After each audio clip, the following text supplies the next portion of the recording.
Sarah, I want to try something right now. Okay, what is it?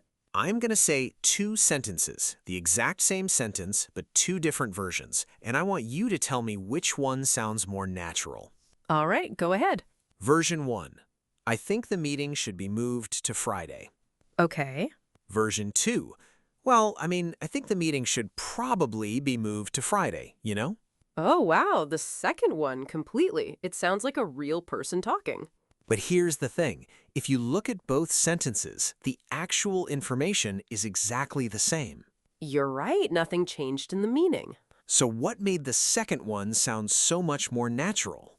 Those little words. Well, I mean, probably, Those little words have a name, and today we are going to learn exactly what they are, why fluent speakers use them constantly, and how you can start using them immediately to sound less robotic and more like a real English speaker. Because I will be honest, I never use those words. I always speak in perfect, clean sentences. And that is exactly why many learners sound unnatural, even when their grammar is perfect. Oh, so perfect grammar is not enough. Perfect grammar is not enough, and that is what we are fixing today. Welcome back, everyone. I'm Liam. And I'm Sarah. You are listening to the Talk English podcast, where we go beyond grammar rules and teach you the real English that fluent speakers actually use every single day. And today's episode is one of the most unique things we have ever covered on this podcast. Genuinely, because nobody teaches this. Not in schools, not in most textbooks, not in most online courses. And yet, the moment you start using what we're going to teach you today, people will notice an immediate difference in how natural your English sounds. Teachers share this episode, advanced learners share this episode, because this is the missing piece almost everyone is looking for. So whether you're a beginner who wants to sound more, Sarah, I want to try something right now. Okay, what is it? I'm going to say two sentences, the exact same sentence, but two different versions, and I want you to tell me which one sounds more natural. All right, go ahead. Version 1. I think the meeting should be moved to Friday. Okay. Version 2. Well, I think the meeting should probably be moved to Friday, you know? Oh, wow, the second one completely. It sounds like a real person talking. But here's the thing. If you look at both sentences, the actual information is exactly the same. You're right, nothing changed in the meaning. So what made the second one sound so much more natural? Those little words. Well, I mean, probably, Those little words have a name, and today we are going to learn exactly what they are, why fluent speakers use them constantly, and how you can start using them immediately to sound less robotic and more like a real English speaker. Because I will be honest, I never use those words. I always speak in perfect, clean sentences. And that is exactly why many learners sound unnatural, even when their grammar is perfect. Oh, so perfect grammar is not enough. Perfect grammar is not enough, and that is what we are fixing today. Welcome back, everyone. I'm Liam. And I'm Sarah. You are listening to the Talk English podcast, where we go beyond grammar rules and teach you the real English that fluent speakers actually use every single day. And today's episode is one of the most unique things we have ever covered on this podcast. Genuinely, because nobody teaches this. Not in schools, not in most textbooks, not in most online courses. And yet, the moment you start using what we're going to teach you today, people will notice an immediate difference in how natural your English sounds. Teachers share this episode, advanced learners share this episode, because this is the missing piece almost everyone is looking for. So whether you're a beginner who wants to sound more confident or an advanced learner who wants to close that final gap between good English and natural English, this episode is for you. Let us get into it. Before we learn the words themselves, I want to explain something very important because a lot of people misunderstand what filler words actually are. What do most people think they are? Most people, especially learners, think filler words are mistakes, bad habits, things you should avoid. Like and Exactly. Teachers often say, do not say, do not say, speak clearly, speak perfectly. And so learners try to remove every filler from their speech. And the result is, they sound robotic, unnatural, like they are reading from a script. Because real human beings do not speak in perfect sentences. Never.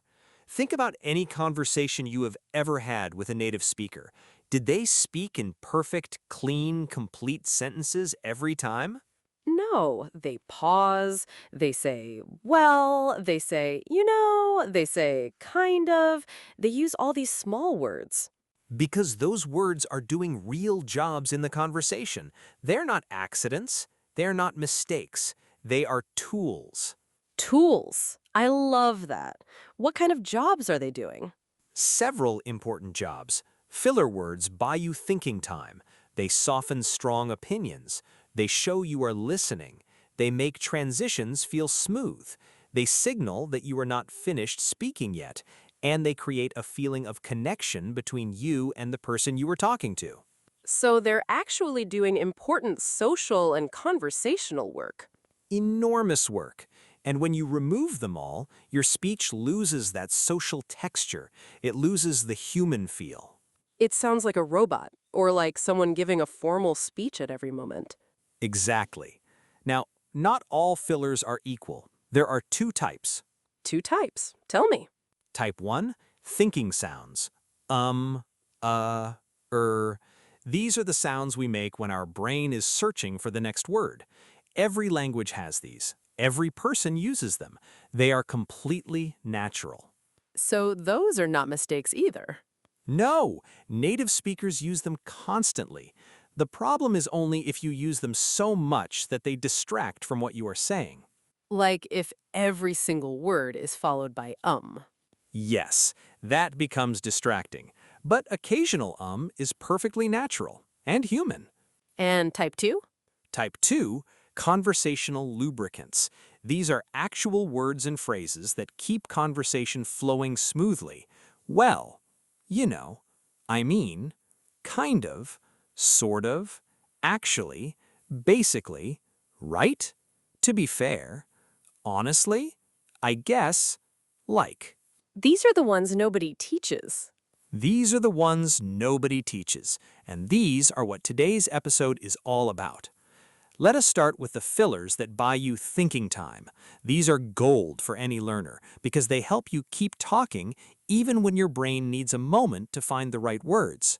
Yes, because the biggest fear of every English learner is that moment of silence when they cannot find the next word. And what do most learners do in that moment? They panic. They stop, they say sorry, they switch to their own language. Yes, but a fluent speaker fills that moment with something natural, and the other person doesn't even notice the pause. Because the filler bridges the gap. Exactly.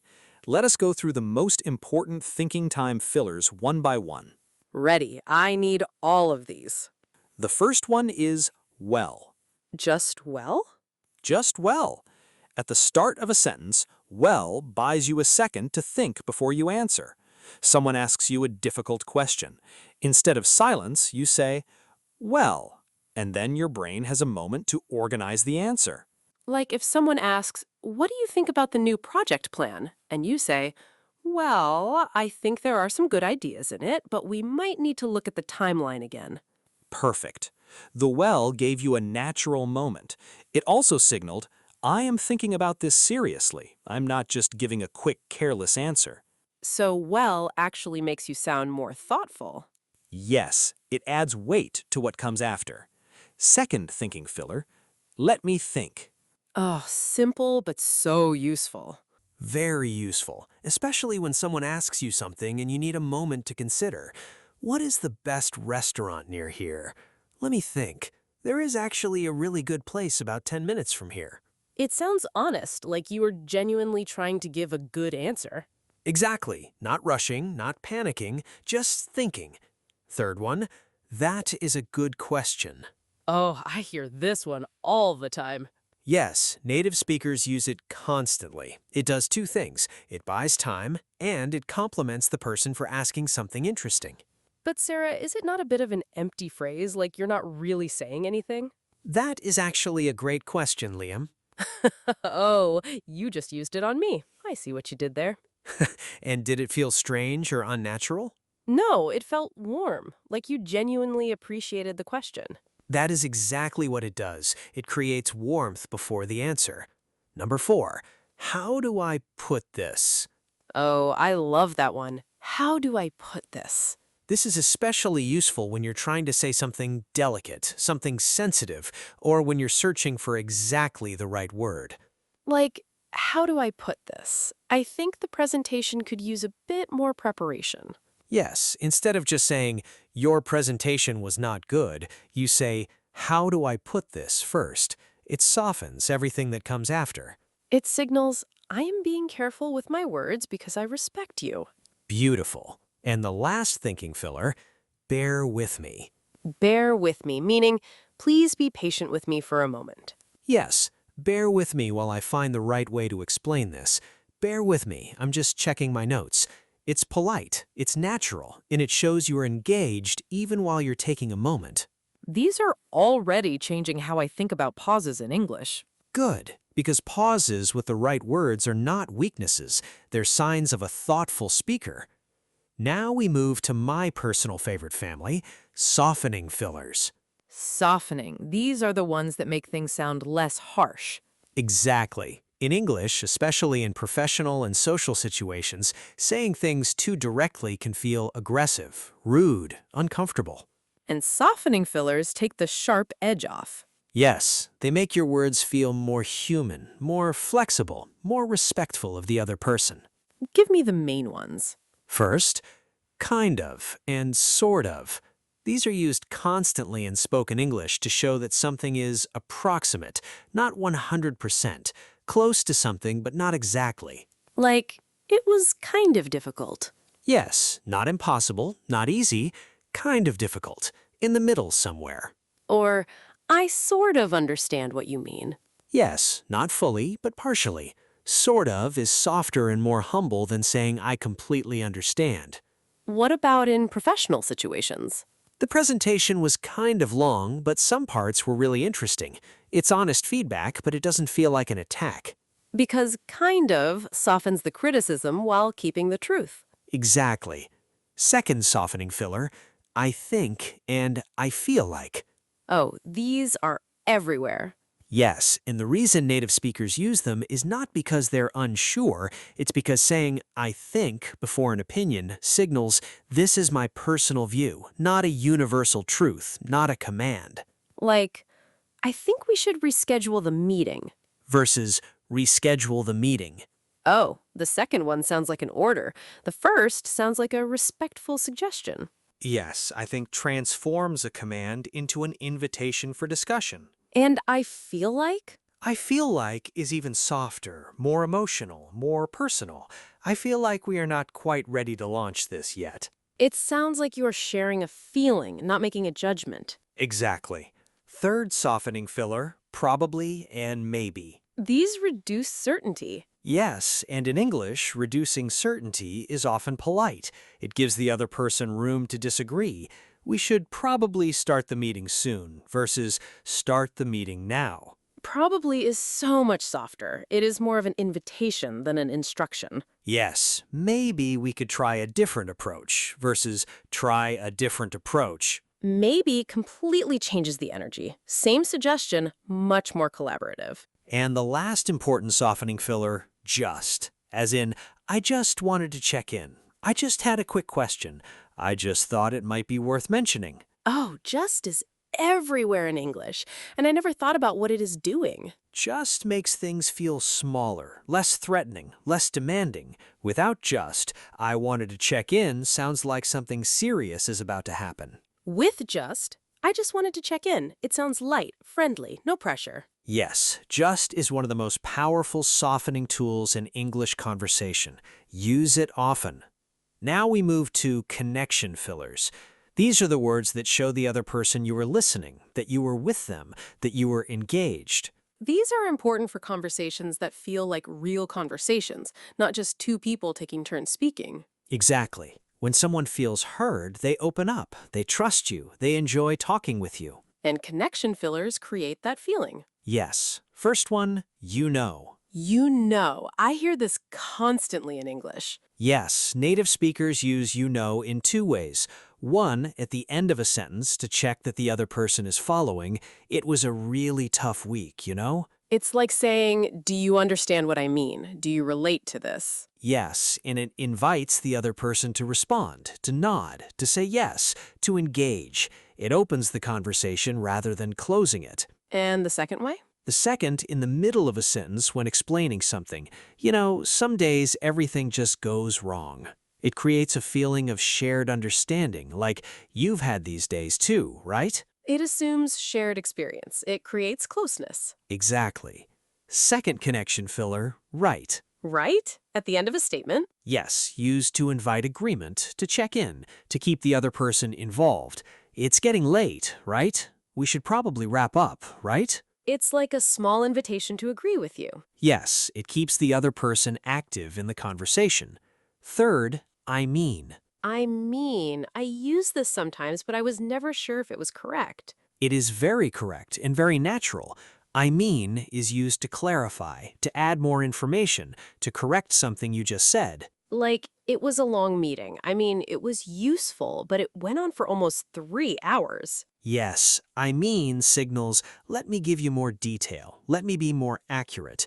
It shows you are thinking carefully about what you're saying. What about using I mean to agree or emphasize something? Yes, I mean, it's obviously the right decision. I mean, how could anyone argue with that? It adds energy and emphasis. It sounds passionate, genuine. Fourth connection filler, honestly and to be honest. Oh, these are interesting because they signal what I'm about to say is my real, genuine opinion. Exactly. Honestly, I was not very impressed with the results. To be honest, I think we need to start again from the beginning. It signals vulnerability, trust, like you are letting the other person into your real thoughts. And people appreciate that. It makes the conversation feel real. And the fifth one? To be fair, this one is very unique. Native speakers use it when they want to give credit to the other side of an argument, even if they disagree. Like, I did not love the presentation. But to be fair, he only had 2 days to prepare it. Yes, to be fair shows balance, fairness. It shows you can see multiple sides of a situation. It makes you sound mature and reasonable. Extremely. It is one of the most sophisticated fillers in natural English conversation. Last family, transition fillers. These are words that move the conversation from one point to another smoothly. Like bridges between ideas. Exactly. First one, anyway. Anyway, to change the subject or get back to the main point. Yes. Anyway, where were we? Anyway, the point I was trying to make is, it signals you are moving on without being abrupt. It is polite topic shifting. Yes. Second, so. At the start of a sentence to summarize or move forward. So, what do you think? So, as I was saying, so basically what happened was... So is everywhere in conversation. Everywhere. It is one of the most used words in natural spoken English. Third, basically. Basically used to simplify, to summarize. Yes, basically what I'm trying to say is, you need to use filler words to sound natural. It signals, I'm about to give you the simplified version, the key message. It is very useful when you're explaining something complicated. Yes. Fourth, actually. Actually. Now this one is interesting because learners often use it wrong. Correct. Many learners use actually to mean really or very. That was actually very interesting. But in natural English, actually is used to introduce a surprising or unexpected piece of information, or to gently correct something. Like, I thought the meeting was at 3. Actually, it was moved to 2. Yes, actually signals here comes something that might surprise you, or here comes a correction.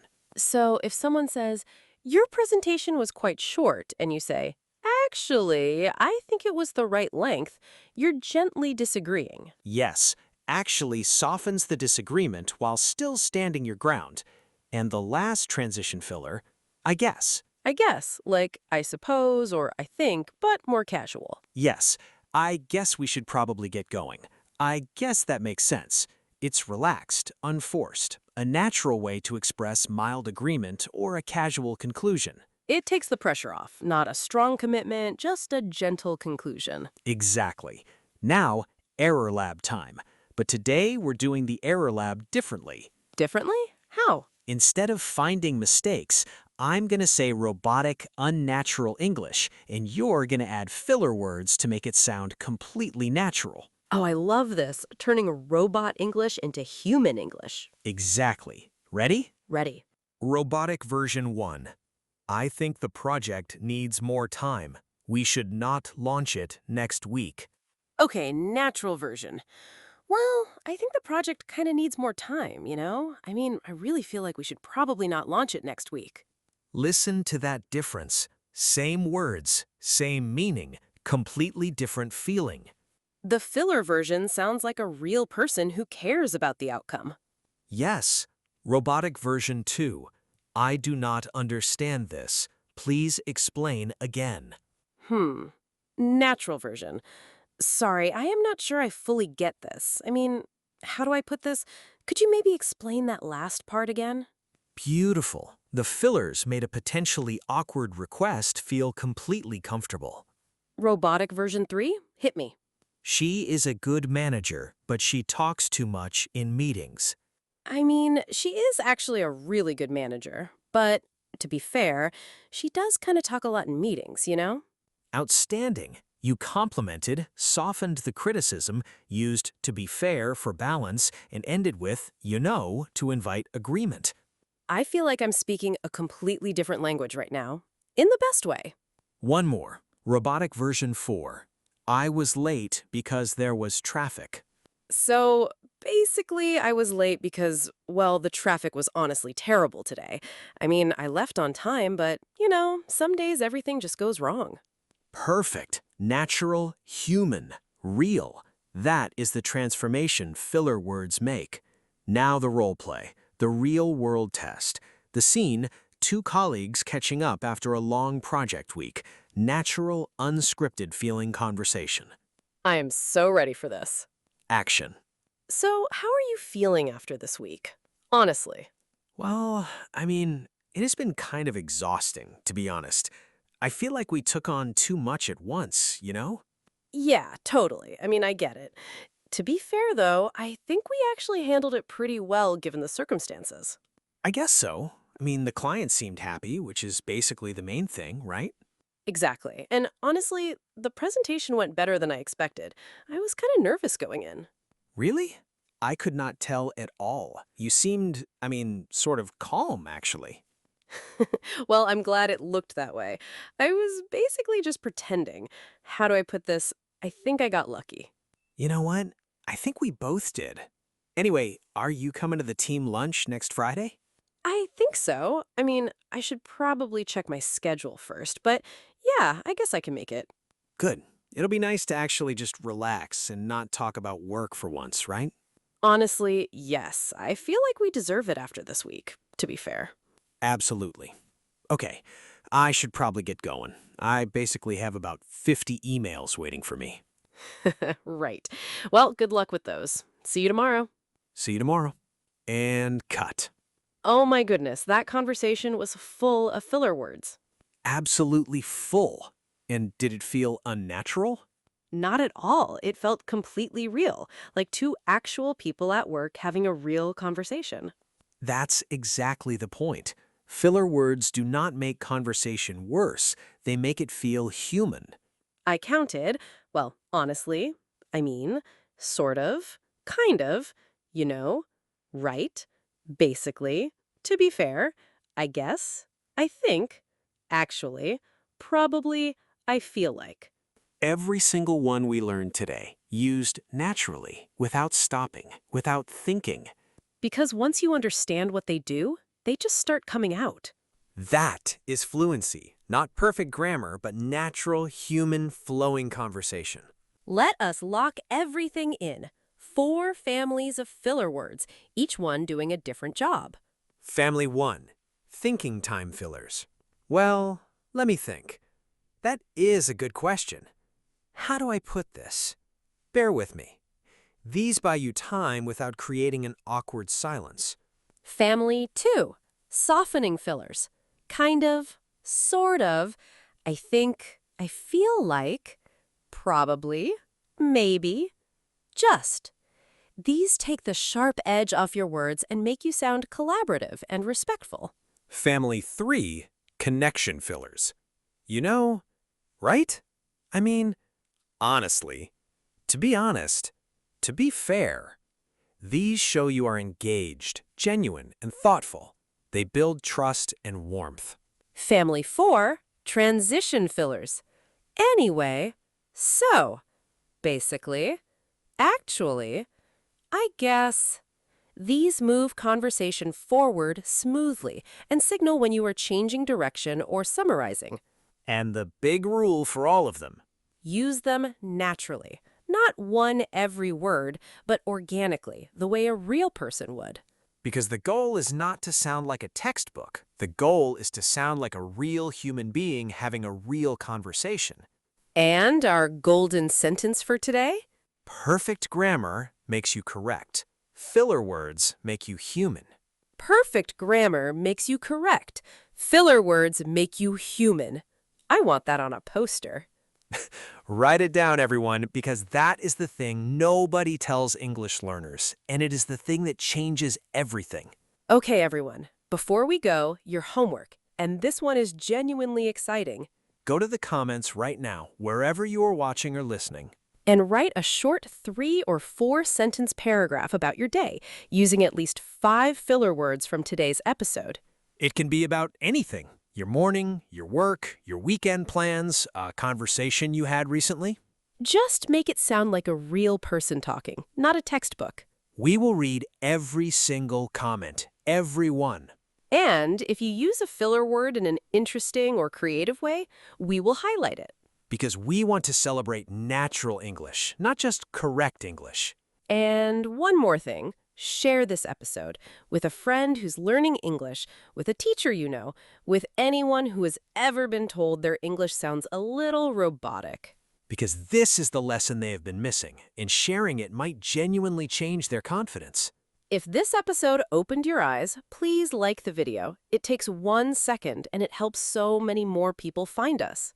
And if you're not subscribed yet, please do that right now. New English lessons every week, each one designed to give you the real English that nobody else is teaching. Because you deserve to sound like yourself in English, not like a grammar book. Not like a robot.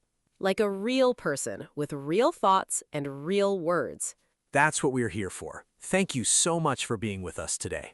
Keep speaking, keep practicing, and remember. Well, I mean, you're basically doing great. And honestly, to be fair, you should be really proud of yourself. Look at him using every filler in the final goodbye. See you in the next lesson, everyone. See you there.